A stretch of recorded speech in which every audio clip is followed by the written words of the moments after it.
எங்க இழவெடுக்க எங்க உயிரை கொடுத்தா அப்படிக்க பாருங்களா. இன்னைக்கு வந்துட்டு சொல்றான் என்னடா ஆச்சு, கட்சி ஆரம்பிச்சுட்ட, இடைத்தேர்தல்ரா, நோ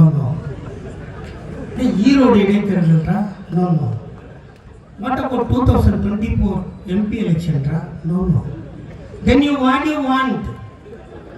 only 2026 நிக்கிறோம், அடிக்கிறோம், நேரா போய் சிஎம் சீட்ல உட்காந்துக்கிறோம். நாங்க குச்சி வாங்கி சப்பிட்டு போட்டு வெக்கமா இல்லடா, இதை சொல்ல வெக்கமா இல்லை. பசங்கள்லாம் கெடுத்து வச்சு இன்னொருத்தி சொல்றான், அது பெரம்பலூருக்காரி. அப்ப யாருக்கு வேற கேன நான், ஆமா சத்தியமா பெரம்பலூர் கமலாசன் கட்சியிலேருந்து விஜய் கட்சிக்கு போயிருக்கா. ஆளு கொஞ்சம் அதெல்லாம் சொல்லுவாங்க, லேடிஸ்லாம் பூசணா மாதிரி இருக்குமா, அதுக்கு என்ன சொல்லுவீங்க? எனக்கு தெரியுமா, நான் 2 பெண் குழந்தை பெற்றிருக்கிறேன். என் பெரிய பேரன் +1 படிக்கிறான். பார்க்கறதுக்கு அப்படி தெரியல, இதே தான் என் பொண்டாட்டின்னு சொல்கிறான். அவ சொல்றா, எங்கள் வீட்டுக்காரரை விட விஜய் தான் எனக்கு பிடிக்கும். போ பையன் ஒரு பங்களாக்கு போ, பெரிய வீடு தான், நிறைய ரூம் இருக்குது, பட்டுக்கண்ணா கவனம் பாட்டு வேற பார்த்து அந்த பாட்டை ஒரு பாட்டு ஒன்று பாடுறாங்க. உங்க விஜய் கொலை பண்ண வர நான் கொலை பண்ணி போட்டு விட்டு 20 லட்சம் தரேன் அடி பொம்மான.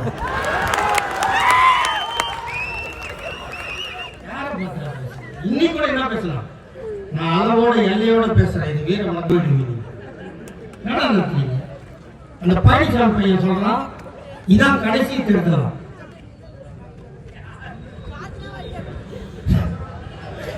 வாயில நல்லா வருதுங்க. எனக்கு உனக்கு தெரியுமா, உனக்கு நம்ம எதிர்கட்சியா இருக்கும் போது தானே ஜெயிலுக்கு போவோம். எதிர்கட்சியா இருக்கும் போது தானே போவோம் ஜெயிலுக்கு. ஆளுங்கட்சியா இருக்கும் போது ஜெயிலுக்கு போன ஒரே ஆம்பளை நான் தான்.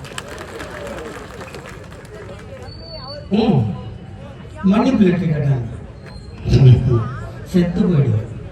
எல்லார்கிட்டையும் நேரம் சொன்னேன், எனக்கு ஆம்பளை வாரிசு இல்லத்தில் இதை, எனக்கு 2 பொண்ணு தான். இன்னைக்கு பேசுறாருங்க, லஞ்சம் வாங்க மாட்டான் இந்த விஜய், லஞ்சத்தை போடா 1.5 கோடி ரூபாய் டாக்ஸ் கட்டாத புறம்போக்கு நீ அங்கே நோட்டீஸ் அனுப்புறான். அவனை போய் சாப்பிடுற எங்கிட்ட எதுக்கும் பரட மாட்டான். மயிறு போடிய 2 நாள் வச்சு திருவிழானே சொல்ல, ஊர்ல எவ்வளவு படம் எடுக்கல, பராசக்தி படம் வரல, நாங்க விடல, உன் படத்தை ஏன் முடிக்க வச்சு கேட்டியா நீ இது வரைக்கும்?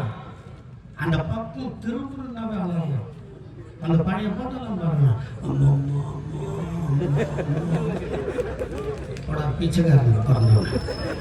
நீங்களாம் ஒரு கட்சின்னு வச்சு ஒரு ரோட்டுக்கு மட்டும் வந்துடுறாங்க. நான் ஒன்று தான் சொல்லுவேன், லேடிஸ் தான் சொல்லுவேன். அதுவும் நம்ம பார்த்து என் சித்தாத்தா பொண்ணு, பெரியாத்தா பொண்ணு, என் அண்ணியோட பொண்ணாக இருக்கும். தயவுசெய்து திருத்திடுங்க சொல்லி நீ இன்னைக்கு பேசுகிறான். பாயசம் திமுக, பாயாசம் திமுக. நீ வாங்கினா இந்த தேர்தல் முடியண்டா, என் தலைவன் என்ன சொன்னாலும் சரிடா, உன்னை நாராக கேச்சு தொங்க விடல, நான் எங்கள் ஆத்தாளுக்கே போடுறேன். ஒரிஜினலாக சொல்கிறேன்.